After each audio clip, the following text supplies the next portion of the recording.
back with another episode, Legend of Athletics. I'm Justin Miller, owner, been in the sports performance industry over the last 11 years, helped countless athletes reach their goals of not just getting to college on an athletic scholarship, but making the most of their careers while they're in high school, middle school, whatever level they're playing on.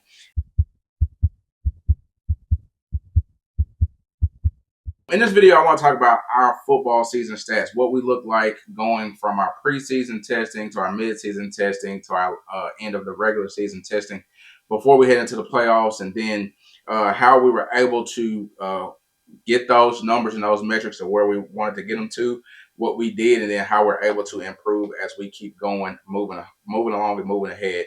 And so with that, I don't want to filibust too long. Let's get right into the episode, or right into this video, and go from there.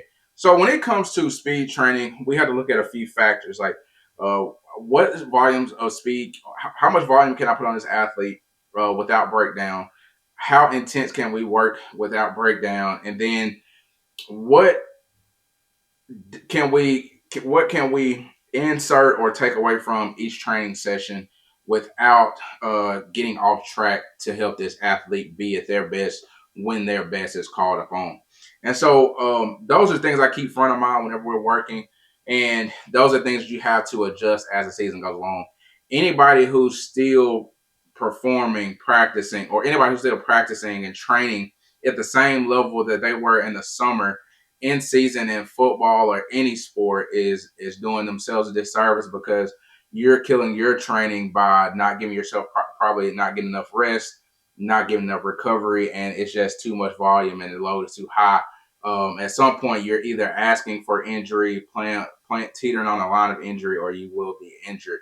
And injury sideline us and takes away from us being on the field in our game, and that's not what we want to do. So anyway, let's jump into the video, or let's jump into the portion where I share my screen with you guys, and that way you can see what I'm seeing. So I got my screen record going now, and I want to just show I want to start by showing what each group did, and then we're going to highlight a few things and go from there. So group one is a group I've had for quite some time, and these guys showed up.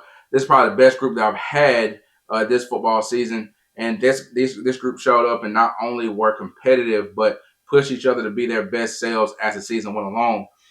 It's no secret to their success of why they are successful, and why they are performing at the level that they are.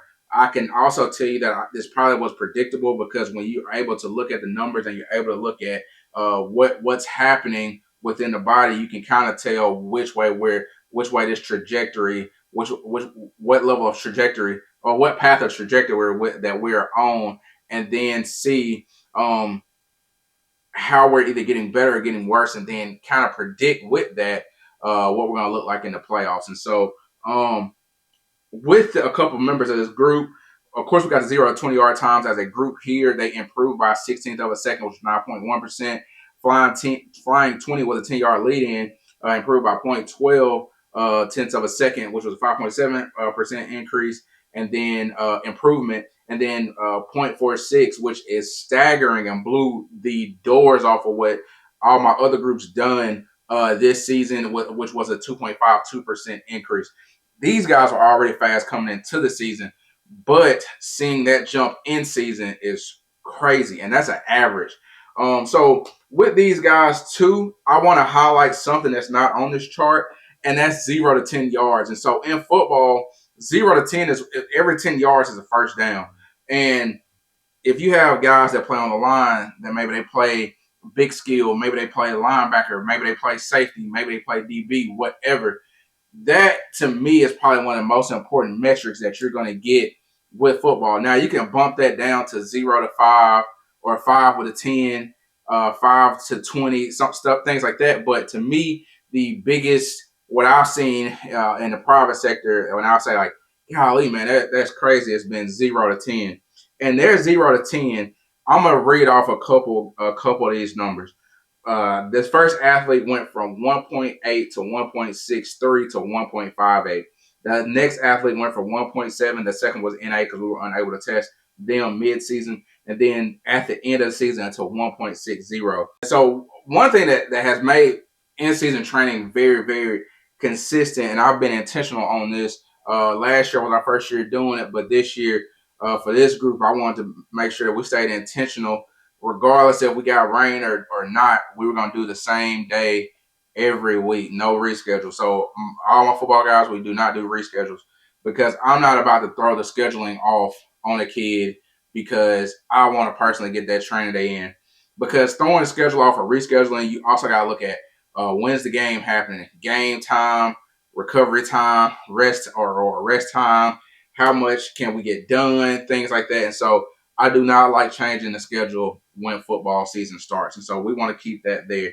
As far as our intensities go, I want to show you guys a little bit of like a little insight of what we did in season and then go from there. So we would always start off our day, and I'm going to share this workout on the side of the screen.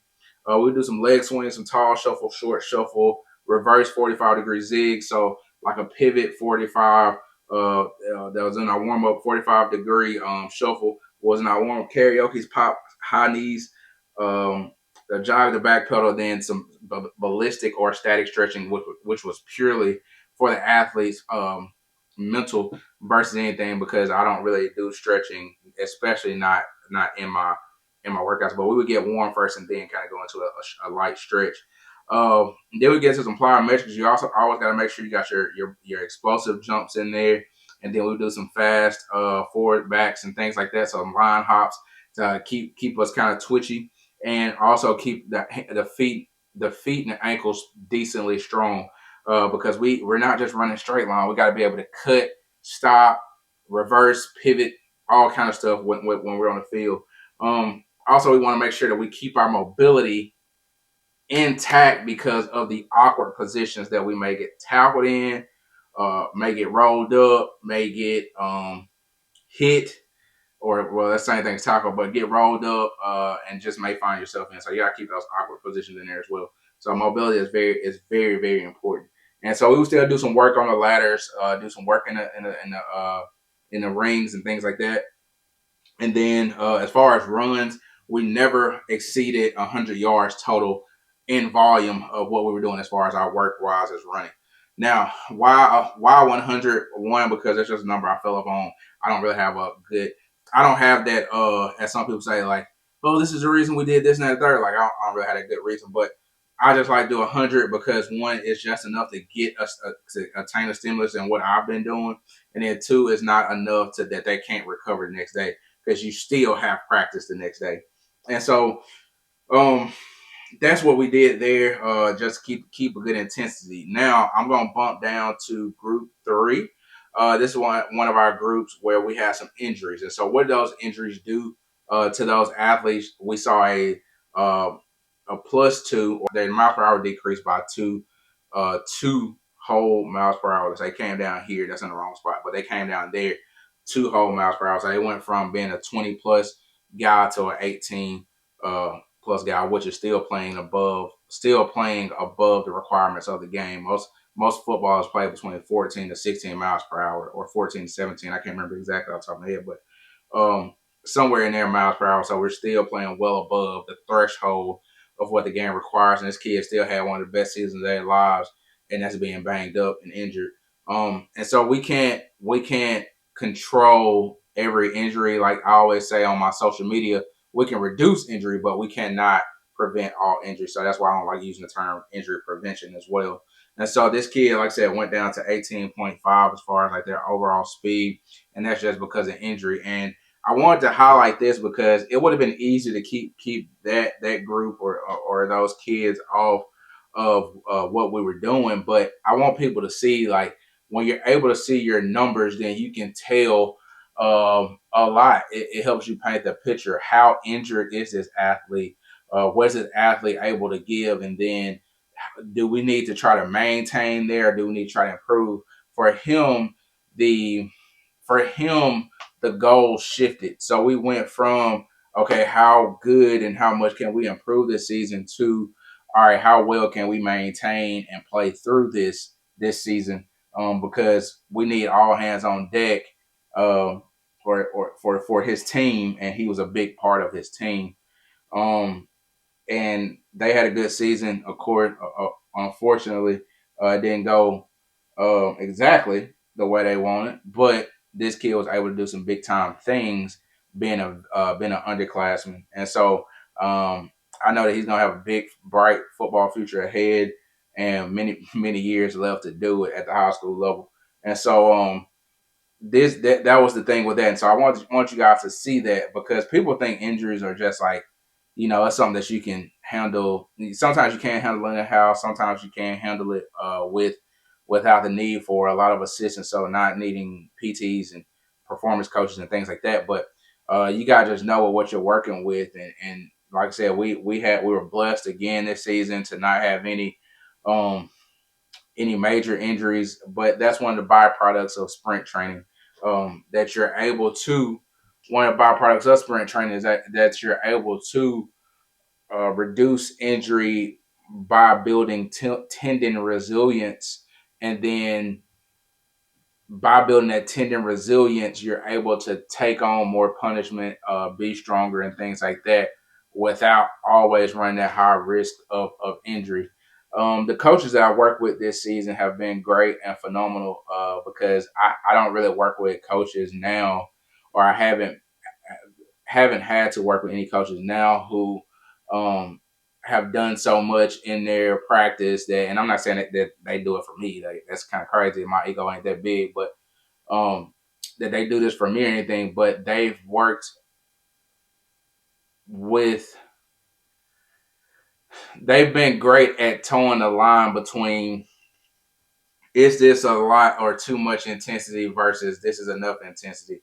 Is this too much volume or is this enough volume? And a lot of these, well, actually, all these athletes in these groups I work with after practice, and so they're able to give me what they got, and then for us to stay motivated is the part that I have to play. For us to stay competitive is the part that they have to play. I can have a hand in that to an extent, but by creating that environment. But I think that environment is created by the iron that we're sharpening in the off season. And so when we are there in the summer, from spring to summer, you can see it then. Um, yeah, there are days where the intensity may not be there, things like that, but we make the most with what we have. And I have a lot of guys who are gritty and don't give up. And I think that's the other thing too, is like sometimes people believe that, oh, you have to coach this way, you have to do it that way in order for it to be successful. When in reality, you have to do it your way in order to be successful. And that takes time to figure out. I'm 35 now, and that took me quite some time to figure out. And I don't think I have it all figured out yet. And the day that I do, I think I'll be closer to retirement than ever before. And so, for those that think you can't improve your speed in season, this is showing that. Just doing sprints. I know I've heard coaches say we do sprints at practice. That's fine if you're doing them with intent and if you're timing them. But if you're not timing or you're not doing them with intent, how do you know what you're doing is working? I think that's kind of hard to figure out. That's something that I didn't know without being able to time things. Now, do you have to have timing gates and stuff like that, like I have? No, you can do that with just stopwatches and things like that. But you have to carve out time to do so. And like I said, the guys that we've been able to work with, especially over the last couple of years, we've had great success doing it the way that we've been doing it. We haven't really changed much, if anything, over the last couple of years. Maybe added a few things, taken away a few things, but we've been healthy and on the field and available. Like I said, we haven't had anybody miss time. I haven't had anybody miss time in 11 years that stayed with me the whole year. Uh, I just haven't, unless it's a freak injury. But like I'm talking about from the summer to the preseason to mid-season to late season. We've never had one. I've never dealt with that. I don't. So I don't. Like I said, the things that have happened have been things that have been beyond the control or our control, and you know we've had success doing it that way. And so I hope this video is very informal. If there's anything I can do to help anybody, reach out to us at legendsofathletics19@gmail.com. Again, that's legendsofathletics@gmail.com. Look at your screen. It's on there. Um, in all seriousness, we don't mind helping teams, helping individuals. If you're in our area, we offer online and in-person training. And so I would love to help anybody, especially being in rural America, because that's kind of what I deal with, and we want to just allow our light to shine, but we want to give more kids opportunity to make their dreams come true at the next level. So anyway, don't forget to like, share, comment, and subscribe, and as always, be legendary.